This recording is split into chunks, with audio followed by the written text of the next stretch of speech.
Are wrapping up pre-treatments of roadways ahead of tomorrow's expected snow. Work has been underway, Tracy, across the metro and into northeast Georgia. Atlanta News First, Lonnie Latang starts our team coverage off in Gwinnett County. Lonnie, you spoke with the State Department of Transportation and Gwinnett officials about resources to keep everyone safe.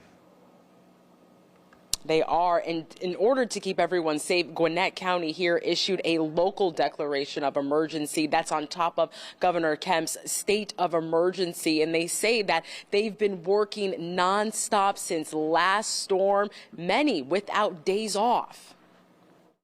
This is going to bring inclement road conditions to a large portion of the state.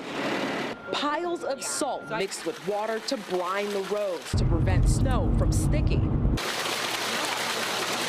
The Georgia Department of Transportation working 24-hour shifts, aggressively brining interstates and state routes before the snow falls. We're looking at treating about 3/4 of the state. So northwest corner, northeast corner, all the way down to our coastal counties. GDOT started brining the roads Thursday. Then during the storm, they will have nearly 800 of their vehicles on the roads, from dump trucks to plow trucks to brine trucks. We have brined everything that we're going to brine at this point. We still got trucks going out getting some secondary applications where we can, so we feel good about that.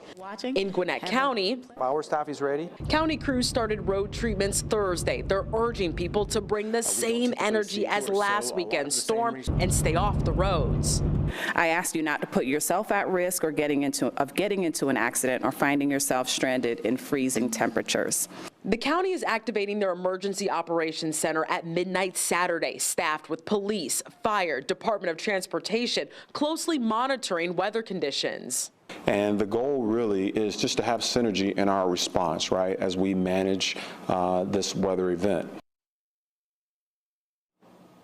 Now, the county has warming centers across the county to address people that need to stay inside to be warm, to have a meal. They're going to provide that at those warming stations as well. And just some tips coming out of Gwinnett County. They're asking you not call 911 for non-emergencies. We'll post their non-emergency line on our website as well. And then also they're telling us that you can actually tag them on social media, Gwinnett County government, to post your non-emergency issues as well. And they'll try to get a crew out to you as fast as they can. But again, that warning is to stay inside the house and off the roads. Reporting live inside Gwinnett County Emergency Operations Center, I'm Alani Latang, Atlanta News First.